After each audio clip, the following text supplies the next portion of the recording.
Hello guys, कैसी हैं आप लोग। उम्मीद करती हूँ आप सभी लोग अच्छे होंगे। महकती कहानियों में एक बार फिर से आप सभी लोगों का वेलकम करती हूँ। आज फिर से आपके लिए एक नई कहानी लेकर आई हूँ, कैरेक्टरलेस। अगर आपको हमारी कहानी पसंद आए तो लाइक शेयर करें, और अभी तक मेरे चैनल को सब्सक्राइब नहीं किया है तो जल्द से मेरे चैनल को सब्सक्राइब करें। ये कहानी एक ऐसी लड़की की कहानी है जिसकी शादी तो कर दी जाती है, पर जब वो अपने शौहर के बारे में बताने की कोशिश करती है तो घर पर उसकी कोई बात नहीं सुनता। आखिर में वो ऐसा कदम उठा लेती है जिसका अंजाम बहुत ही खतरनाक होता है। औरत तेरी यही कहानी, आंचल में है दूध और आंखों में पानी। अदालत में खड़ी सीमा अपने बचाव में चीख चीख कर कह रही थी कि मैं कैरेक्टरलेस नहीं हूँ। हाँ, मैंने अपने शौहर का कत्ल ज़रूर किया है, पर मैं कैरेक्टरलेस नहीं हूँ। कैरेक्टरलेस मेरा शौहर था। पर दूसरी तरफ से वकील उस पर यही इल्ज़ाम लगा रहा था कि उसने अपने आशिक के साथ मिलकर अपने शौहर को जहर देकर मार दिया। सीमा 4 भाई बहनों में सबसे छोटी थी। उसके पापा का इंतकाल हो चुका था। दोनों बड़े भाइयों की शादियां हो चुकी थीं। बड़ी बहन शादी के बाद कनाडा शिफ्ट हो गई थी। सीमा का बीए का आखिरी साल था और उसकी अम्मी चाहती थी कि उसकी शादी भी जल्द से कर दे, इसलिए वो रिश्ते की तलाश में थी। दोनों भाई शादी के बाद अलग हो गए थे। सीमा और उसकी अम्मी अकेले ही रहते थे। भाइयों को सीमा और माँ से कोई मतलब ना था। वो लोग अपनी अपनी फैमिली में ही मगन थे। सीमा का बीए जब पूरा हो गया तो उसकी अम्मी चाहती थी कि अब वो घर पर ही रहे, पर उसने जिद करके फैशन डिज़ाइनिंग में एडमिशन ले लिया था। एक दिन सीमा बस के इंतज़ार में चौराहे पर खड़ी थी और कुछ लड़के उसे परेशान कर रहे थे। तभी वहाँ पर साद आ जाता है और उन लड़कों को डांट कर भगा देता है। साद उसी के मोहल्ले में ही रहता था। फिर तो उसकी मुलाकात साद से अक्सर ही हो जाती थी। ये मुलाकातें धीरे धीरे बढ़ने लगीं। फिर दोनों ही आपस में मोहब्बत करने लगे। बात यहाँ तक पहुँची कि दोनों ही एक दूसरे के बिना नहीं रह सकते थे। सीमा ने जब अपनी अम्मी को साद के बारे में बताया तो उसकी अम्मी साद के घर गई। उसके घर की हालत बहुत ही खस्ता हाल थी। साद की 2 बहनें थीं, बाप बीमार थे, माँ सिलाई का काम करके घर का खर्च चलाती थी और साद अभी कोई काम ना करता था। सीमा की अम्मी वापस चली आती हैं और वो इस रिश्ते के लिए मना कर देती हैं, तो सीमा बहुत रोती है। तो साद उससे बताता है कि मेरा एक दोस्त दुबई में रहता है, उसने मुझे वहाँ बुलाया है। मैं वहाँ जा रहा हूँ, जल्द ही बहुत सारा पैसा कमा कर लौटूँगा और तुम्हें ले जाऊँगा। सीमा कहती है कि मैं तुम्हारे बिना कैसे रहूँगी, मुझे अपने साथ ले चलो। पर साद कहता है, नहीं ऐसे नहीं, तुम्हें इज्जत से दुल्हन बनाकर ले जाऊँगा। वो सीमा से कहता है कि तुम मेरा इंतज़ार करना, कहकर फिर वो दुबई चला जाता है।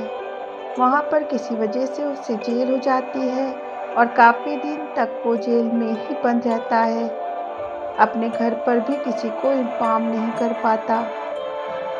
सीमा की अम्मी को उसकी फिक्र रहती है और फिर वो किसी ब्यूरो से ज़रिए उन्हें आरिफ का रिश्ता मिलता है और वो आरिफ के घर उसे देखने जाती हैं।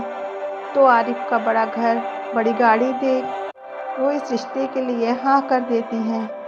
पर सीमा को ये रिश्ता मंजूर ना था, पर साद का भी कोई पता ना था। यहाँ तक कि उसके घर वालों को भी उसकी कोई खबर ना थी। फिर उसकी अम्मी उसे समझाती हैं कि मैं अकेली हूँ, आज हूँ कल नहीं। तेरे भाइयों को भी तेरी या मेरी कोई फिक्र नहीं है। आरिफ अच्छा लड़का है, बड़ा सा घर है, घर पर 2-2 गाड़ियाँ हैं, नौकर चाकर हैं, तुम रानी बनकर रहोगी। जल्द ही वो आरिफ की दुल्हन बनकर उसके घर चली जाती है। वो आरिफ से कहती है, आप प्लीज़ मुझसे दूर ही रहें, मेरी शादी ज़बरदस्ती हुई है। आरिफ चिल्लाकर कहता है, हाँ मैं तुम्हारे बारे में सब जानता हूँ। तुम्हारे अपने मोहल्ले में रहने वाले लड़के सास से तुम्हारा चक्कर था ना, मैं सब जानता हूँ। इस पर सीमा ने कहा कि अगर आप सब जानते थे तो फिर मुझसे शादी क्यों की? पर वो कुछ बोलता नहीं है। दूसरे दिन वो उसे अच्छे से तैयार करवा कर उससे कहता है कि हम डिनर पर जा रहे हैं और उसे लेकर जाता है। फिर वो लोग आधी रात को लौटते हैं। सीमा उससे किसी बात पर मना करती है तो वो उसकी पिटाई कर देता है। उसने अम्मी को आरिफ के बारे में बताने की कोशिश की, पर अम्मी बोली, शुरू में ऐसा ही होता है, धीरे धीरे आरिफ ठीक हो जाएगा, तुम उससे मोहब्बत से बात किया करो। उधर साथ दुबई से वापस आता है तो उसे पता चलता है कि सीमा की शादी कहीं और हो गई है। वो सीमा से मिलना चाहता था, पर उसकी अम्मी उसे समझा देती हैं कि अब उसकी शादी हो चुकी है। उसकी दुबई में अच्छी जॉब भी लग गई थी। फिर उसकी अम्मी उसकी भी शादी करवा देती हैं और वो अपनी बीवी को लेकर दुबई वापस चला जाता है। इधर आरिफ का बर्ताव सीमा से सही रहता है, कभी ख़राब रहता है, लेकिन वो रात में उसे रोज़ ही डिनर पर ले जाता था और फिर वो काफ़ी रात को उसे वापस लेकर लौटता। आरिफ का एक कज़िन था सरफराज, उसे सीमा से हमदर्दी थी। वो सीमा से अक्सर मिलने आता रहता था और बातें करता कहता, आपको जो काम है मुझे बताएं। वो उससे पूछता, आप लोग डिनर पर रोज़ क्यों जाते हैं, क्या आपको खाना बनाना नहीं आता? तो वो उसकी तरफ अजीब नज़रों से देखती। उसने आरिफ की ज़्यादतियों के बारे में अपने भाइयों को भी बताने की कोशिश की, पर भाइयों को तो जैसे उसकी ज़िंदगी से कोई मतलब ही ना था। एक दिन सरफराज से उसने कहा कि तुम मेरा एक काम कर दो, मुझे साद का फ़ोन नंबर ला दो। सरफराज ने कहा कि ठीक है।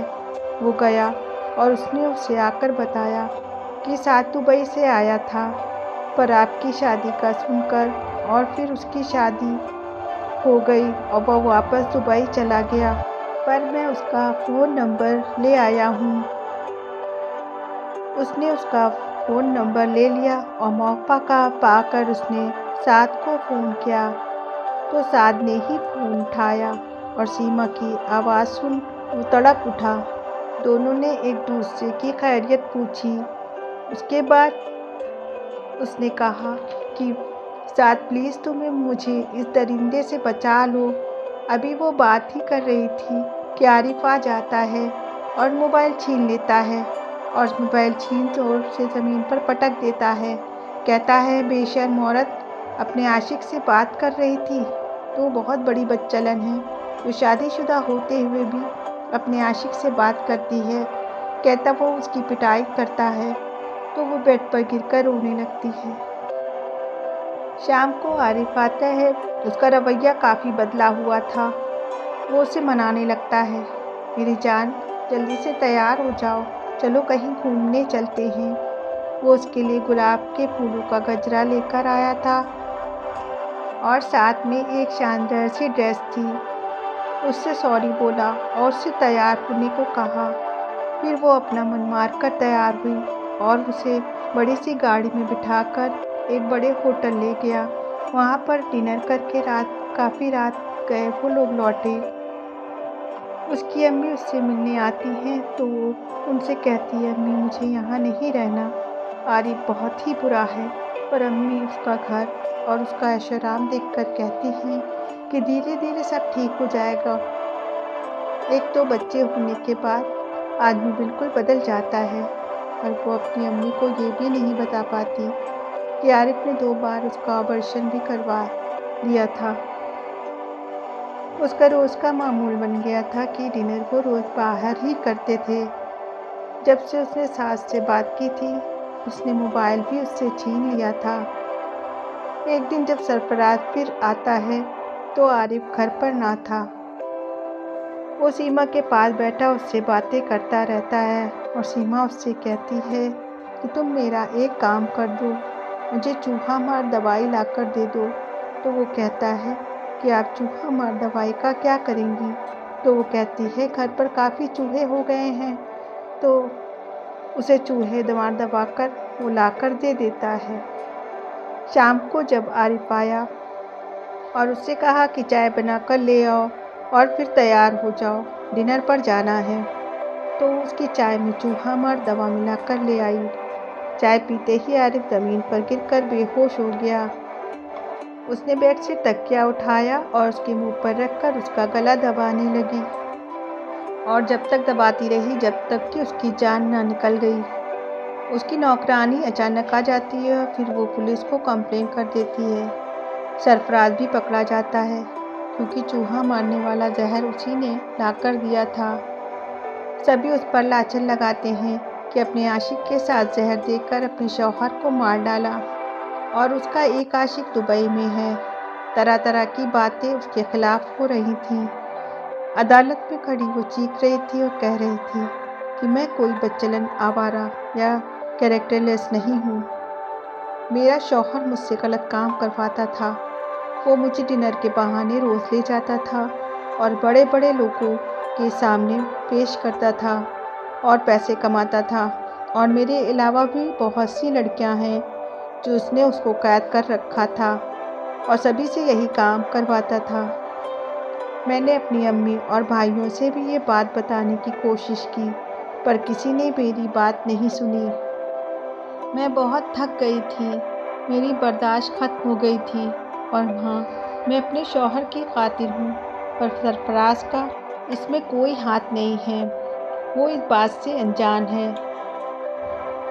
अदालत सरफराज को वार्निंग देकर छोड़ देती है और सीमा को उम्र कैद की सज़ा हो जाती है क्योंकि अदालत में ये कहा जाता है कि गुनाह चाहे जैसा भी हो, किसी को किसी की जान लेने का कोई हक नहीं है, उसके लिए अदालत है।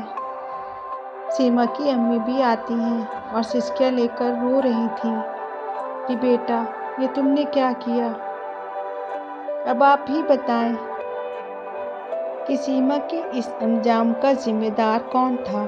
उसकी माँ, उसके भाई, उसका आशिक साद या उसका शौहर आरिफ या वो खुद ही इस अंजाम की जिम्मेदार थी? कमेंट सेक्शन में लिखकर ज़रूर बताएं।